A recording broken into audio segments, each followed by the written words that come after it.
Hey guys, welcome to About Ukraine. Here we are in beautiful sunny Toronto right now, but that doesn't mean we're gonna stop talking about Ukraine. And with a beautiful Saturday day here in Toronto, and Oreo and Irishka is feeling great. So we're gonna sit down, we're gonna have ourselves a little picnic here and start talking a little bit about Ukraine.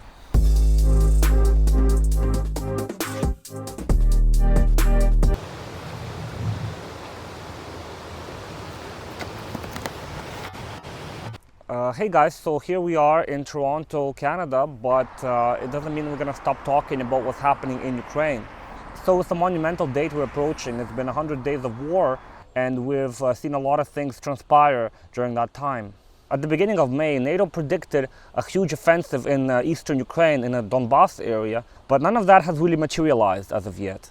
Russia's running into pretty big problems in attracting fighters, and it's also running into supply chain issues as well, and the war is dragging on for far longer than Russia would like it to. At the same time, Russia's been successful in putting its positions a little bit closer and gaining some territory, inching away like maybe a kilometer here, a kilometer there, to grab more and more area of the Donbass, to try to do like a small encirclement of whatever land that they can get. Basically, Russia's taking advantage of this period in time where Ukraine is not really getting the promised weapons that the West has promised it right now, and that's going to take some time because there's obviously some bureaucracy around these weapon deliveries. And that's despite the fact that Biden has signed a $40 billion Lend-Lease program for Ukraine that is still has some kinks in it. And even if it starts working right now, it probably will be like a week or so or more before weapons start rolling in mass. And that allows Russia to attack Ukraine from all directions in the eastern Donbass area. We're seeing attacks from all directions, and they're trying to encircle the 10,000, I believe, or so of Ukrainian soldiers that are right there right now. The good news, if you want to call it the good news at all, is that the fighting is really localized to the eastern and southern, I suppose, areas of Ukraine, and that is a huge area. That is like 25% of the land, of the territory that Ukraine has had, has been basically occupied. It's not under Ukrainian control, and that means a lot of resources, a lot of natural resources, a lot of people, a lot of families being broken apart, a lot of people being, threatened. Their lives are being threatened on a mass scale. I mean, but still, it's not all of Ukraine, right? Most Western leaders in Russia have been pretty much convinced that they can take Ukraine in 3 days, a week or so, and they're going to do a quick blitzkrieg and take over all of Ukraine. But that hasn't happened.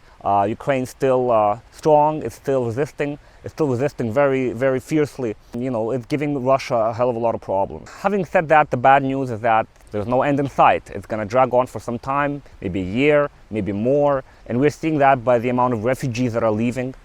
So far, the last number we saw in the beginning of May was 6 million Ukrainians leaving Ukraine. Now that number is up to 6.7 million. As of today, people are continuing to leave, despite the fact that we're seeing that many people are trying to return to Ukraine because the cost of living in Europe is getting kind of out of hand for them. People are still leaving. The outflow is still pretty big, and it's continuous. I mean, that is a human cost, not to mention thousands of people that are dying. Let's look at the economic cost. By some estimates, Ukraine is losing something like $5 to $10 billion. That's a huge amount of money. Each month, every month that the war goes on and on and on, it's already been 3 months, $5 to $10 billion a month it evaporates, it's lost. And unless that money keeps coming in from Western partners, from Western, Western countries, I don't think Ukraine can hold out, really, because they've lost 50 to 60% of its economy. Really, consider that. 50 to 60% of the economy is gone. And the second thing is that it's a war economy, so the resources that are available, all of that is directed towards the war. So you're not getting any gas or any fuel for people, for civilians. You're just getting the majority of it diverted to the war effort. You're getting meals are being cooked for the war. The volunteers are being pretty much deployed everywhere to do sewing clothes, to mending clothes, to putting together some medical kits, that kind of stuff. So what you have is you have everything directed towards the war. And the number three, probably the biggest one, is that nobody in the right mind right now will invest in Ukraine. So all the people that left all of these cities around the border of Ukraine, like Kharkiv, Chernihiv, the affected cities, Sumy, right? People are not investing money in those areas. I mean, for good, they're not, because they don't want to invest in those areas despite the fact that Russians were kicked out of those areas, because they don't want to risk it, because that's too much of a risk. And you might say, well, okay, but look, the West is going to keep giving Ukrainian that $5 to $10 billion a month that it needs. And that is true, but that is as long as the Western taxpayer is willing to, to pay his fair share into the system and into supporting Ukraine. And that's as long as there's public support of these initiatives. But these initiatives can go sideways. You can get this situation where the West is becoming tired of Ukraine, where people are being used to the things that they are. And that is a very bad sign for Ukraine, because again, we should not let that happen. We should continue to support Ukraine. We should continue rallying support. We should continue getting donations. We should continue sharing the information of what's going on in Ukraine and the consequences of letting letting Ukraine down. So like I said, I hope the support remains high and doesn't wear off over time, because it's really worrying to see Russian signs going up in the occupied territories. It's really worrying to see, propaganda being shown to Ukrainians in those occupied territories. Additionally, we're seeing Russian rubles going into circulation, and we're seeing checkpoints that sort of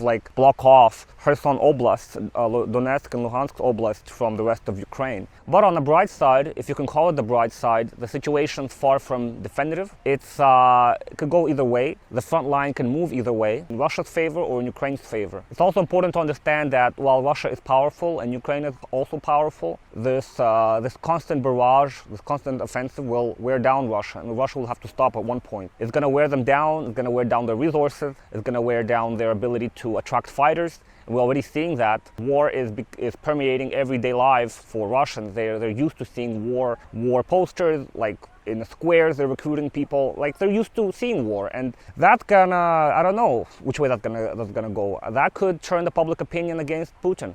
I mean, you never know. Over time, it could do that. But on the other hand, we're gonna have to get used to more deaths, more artillery attacks on cities like Mykolaiv, Dnipro, Zaporizhia perhaps. There's all these areas are under attack right now. They're under danger, they're under threat, and you don't know which way that's gonna go. I mean, considering the fact that 25% of land is occupied by Russia, so things like the Ukrainian ports are under threat, exports are under threat. Ukraine cannot export their grain. They cannot export their other natural resources, because Ukraine relies on exports for its economies. It's creating a lot of problems for things like fertilizer, for other ammonia, other types of materials that Ukraine is very good at producing and has an abundance of. They're harvested, but they can't get out any of those agricultural supplies. Basically, all of that is having an effect on the economy. And Ukraine, for example, has been downgraded by Standard & Poor's from B to B minus, and they're saying there's a strong possibility to go down to CCC or C minus. And I mean, that doesn't sound like good news for Ukraine. It doesn't sound like there's a projection of an upward economic trend. And then we're faced with the fact that we're still under martial law, we're still under general mobilization law, the fact that Ukrainian men are not allowed to leave the country. They just cannot leave the country. And that doesn't bode too well for the investment climate. It doesn't bode too well for the safety of the people in Ukraine, the general population, really. It's not a very conductive area to raise your child, which is why we're seeing a lot of people leave Ukraine. Personally, I think that, I don't want to sound like a pessimist in this video, but it looks like the worst is still yet to come, because Ukraine is still yet to start their offensive. I mean, that's going to be a pivotal moment. Who knows how that will go, and who knows when that will happen. That could happen in a few weeks, it could happen next month. I mean, we really just don't know. Ukraine has huge reserves.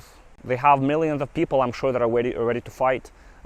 Same with Russia. Russia also has pretty large reserves, and we're seeing some successes, I suppose, if you would call them that, on both sides. Right now, it's like Russia has had some success encircling Ukrainian areas, but just 2 weeks ago, Ukraine has eliminated 2 tank battalions on a pontoon bridge. So we're probably going to see more of that, more violence, more of this blood and death and destruction both sides try to clash between each other, try to gain territory, and that could drag on, and that is something that I really fear for. I really fear for the future of Ukraine, for the Ukrainian people, and I hope this ends, but it really doesn't look like it could. So anyway, let's continue supporting Ukraine in its fight for its freedom, and let's hope that Ukraine regains its territorial integrity once and for all. Let's pray all of that happens as soon as possible. Take care, guys.